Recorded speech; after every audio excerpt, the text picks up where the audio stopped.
Let me tell you how I ended up fighting a war I never wanted, all because my HOA president thought breaking into my house was just part of the job.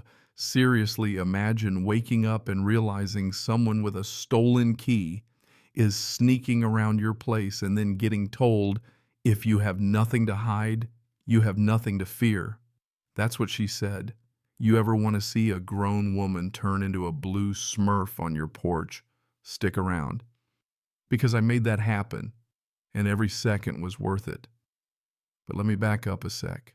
You ever been in one of those HOA meetings where the air just hangs thick and stale like old coffee and last year's regrets? That's where this started, in a beige box of a room packed tight with folding chairs that whine under your weight and a bunch of neighbors hoping nobody calls on them. My wife, Sam, she's smarter than all of us, sat next to me scrolling the security feeds on her phone, not even pretending to care about the agenda. But skipping these meetings is how you wind up with a $50 fine for a flamingo on your lawn, so there we were. Tonight felt different, though. Instead of the usual bickering about grass length or garbage cans, all eyes were locked on the podium. There she stood, Karen Granson. You know the type, shellacked hair smile, cold as a winter sidewalk, eyes like a hawk with a vendetta. She called the meeting to order with her signature mix of fake warmth and steel. Community safety is our #1 priority, she said, waving a clipboard like she was the Queen of England. So we're introducing Bylaw 7C, quarterly garage inspections mandatory for everyone. It hit the room like a brick through a window. Even Dave, our local meat-smoking champion, piped up, does that mean you're coming into our garages? Karen just flashed her predatory grin.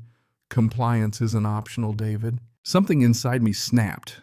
I didn't even know I'd raised my hand until Karen locked eyes with me, voice dripping with condescension. Yes, Mr. Winters. I stood up all 6 feet of me and said loud enough for the ancient air conditioner to pause, no, you're not coming into my garage. Not now. Not ever. The room went still. Karen's smile wavered just a flicker. If you have nothing to hide, she started in, but I cut her off. I'm not afraid. I'm just done letting a petty tyrant with a clipboard trample my rights. You could feel the temperature drop.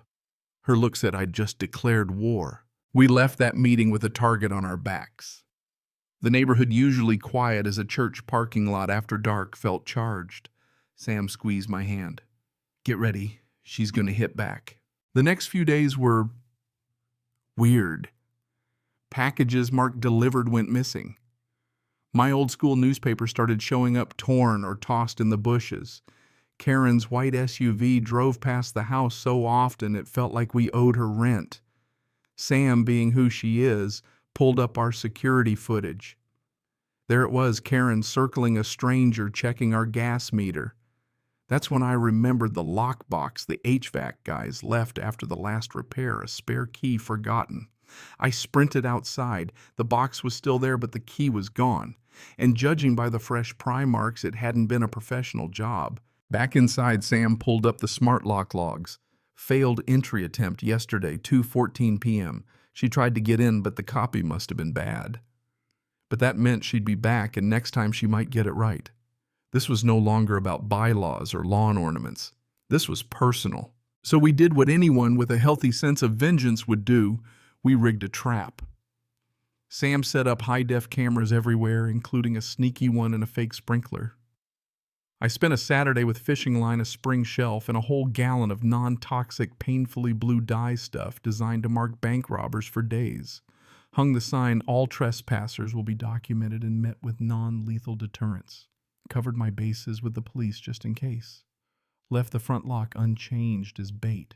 We didn't have to wait long. 4 days later, I'm in the kitchen making a sandwich when my phone buzzes. Sam texts, "Showtime." Karen's on the porch checking for witnesses, key in hand, ignoring the giant warning sign. She slides the key and click. Door swings open, footsteps forward. Snap. The bucket dumps, and suddenly the queen of the neighborhood is the queen of cobalt blue. It was glorious.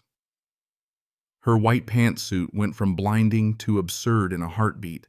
The cameras caught it all, shock, then rage, then pure cartoon villain meltdown.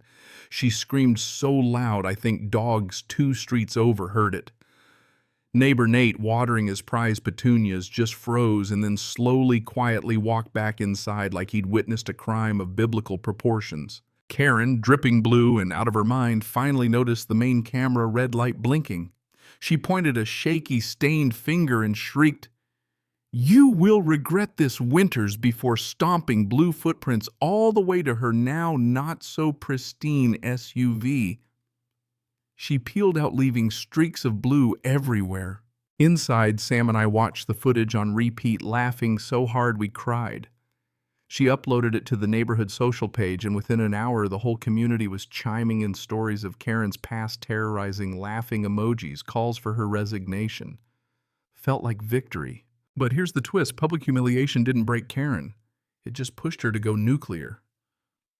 The next day, a fat envelope of violation notices landed through the mail slot. $2,000 in fines for everything from creating hazardous conditions, thanks to her own blue footprints, to harassment of a board member. We laughed at first, but Sam shook her head. She's using the HOA's money to wage a war. She'll drown us in paperwork and fees. The escalation was relentless. One night, our house lost power, just ours.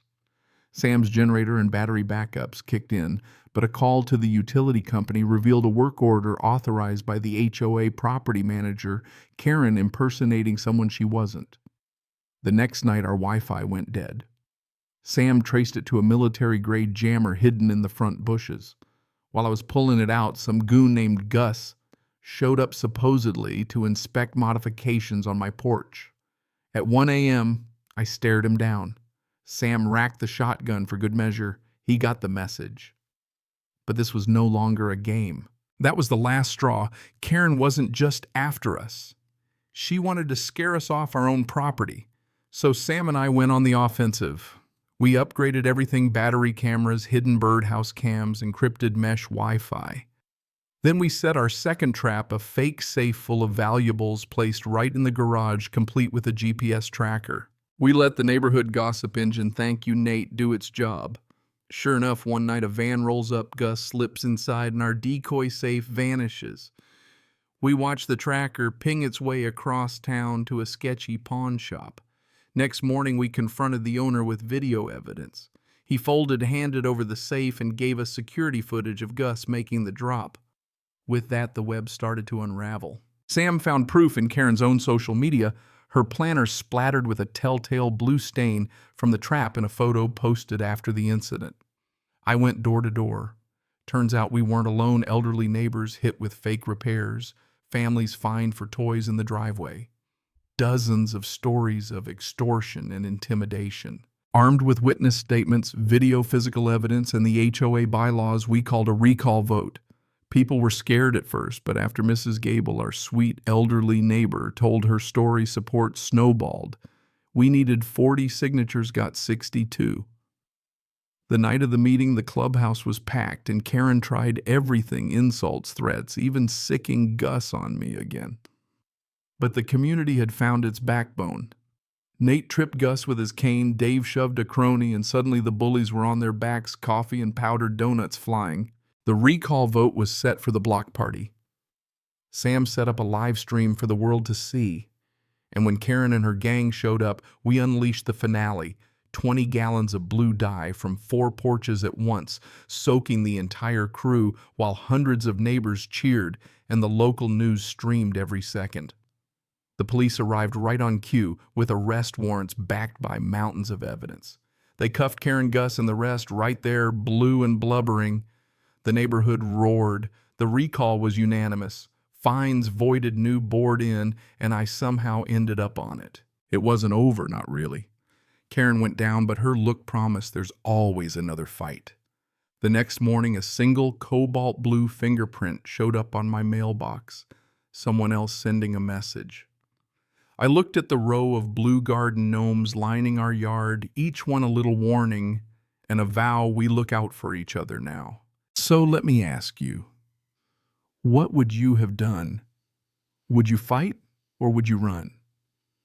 Ever gone toe-to-toe with a petty tyrant and one? Drop your own stories, your thoughts on justice, or your HOA nightmares in the comments.